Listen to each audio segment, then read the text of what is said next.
Hello and welcome to the Chop Shop. My name is Dion Tucker.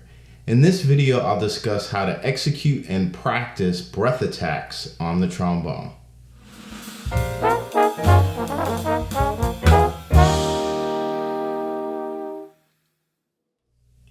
In my opinion, the breath attack is the most important articulation to master on the trombone or any brass instrument.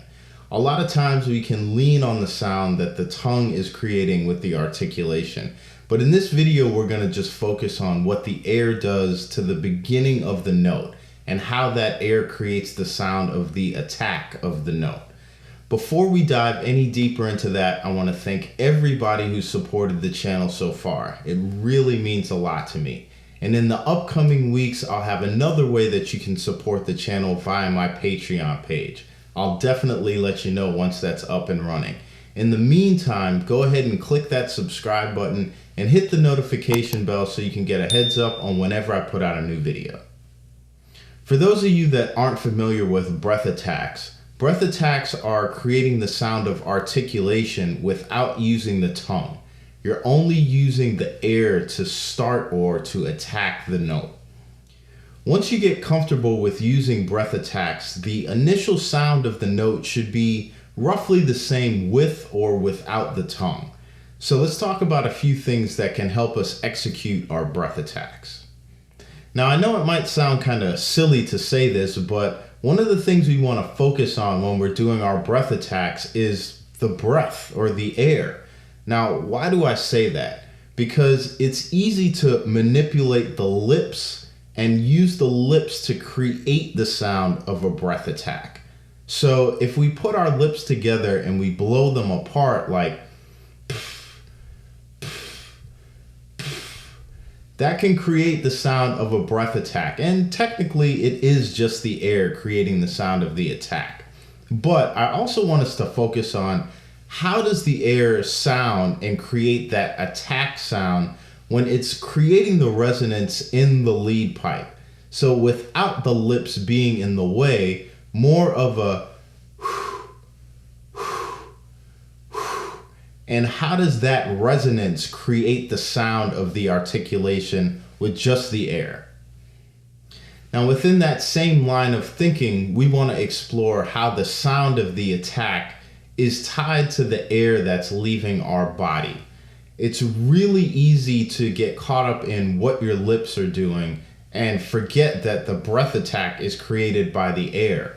So let's just focus on what the air is doing, kind of forget about everything else and let all the other things fall into place. Just focus on how the air is manipulating the sound of the attack. Another thing I like to think about with breath attacks is that physically the air is the last thing to go, but mentally the air is the first thing to go. Let me explain what I mean. When it's time for us to play, we usually have our embouchure and our aperture set up. So when it's time for us to do a breath attack, all of these things should be in place, and physically, the last thing to happen is the air moving from your lips into the instrument. Now, when I say mentally the air should go first, when it's time for me to play, that should be the beginning of my air cycle. So that by the time everything is physically in place, I'm just joining mentally that airstream that I've already sent ahead of me. Let me grab my horn so I can demonstrate a few exercises that will help you practice your breath attacks. So I have my metronome set to quarter note equals 75. And what I'm trying to do is just attack the note right on time. Now remember, there's no tongue involved in this, but I want it to sound like I'm tonguing the note.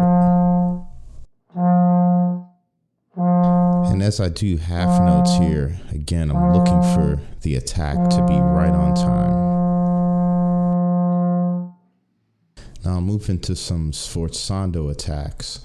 And again, I want the air to do the work. I don't want my lips manipulating the initial sound. Now remember, the air is constant, so once it starts, it never stops until the note is over.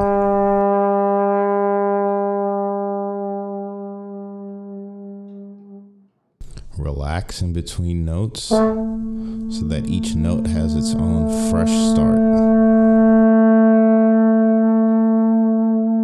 And I'm going to ride that airstream all the way to the end of the note.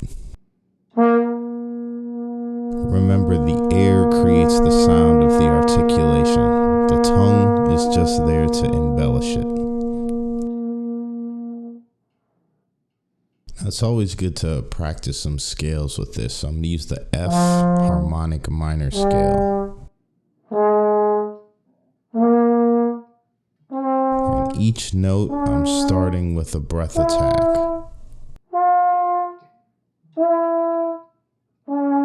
And as you change registers, you want to be consistent with your airflow.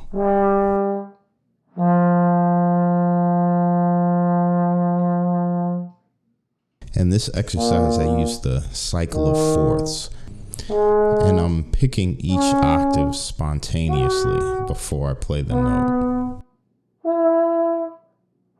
Now, this is a good way to practice not cheating using your lips, making sure each note starts with the air.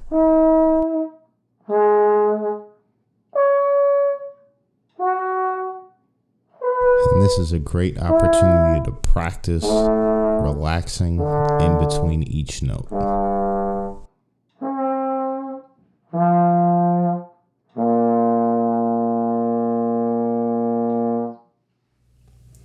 Having a solid handle on your breath attacks is at the foundation of mastering any type of articulation on a brass instrument.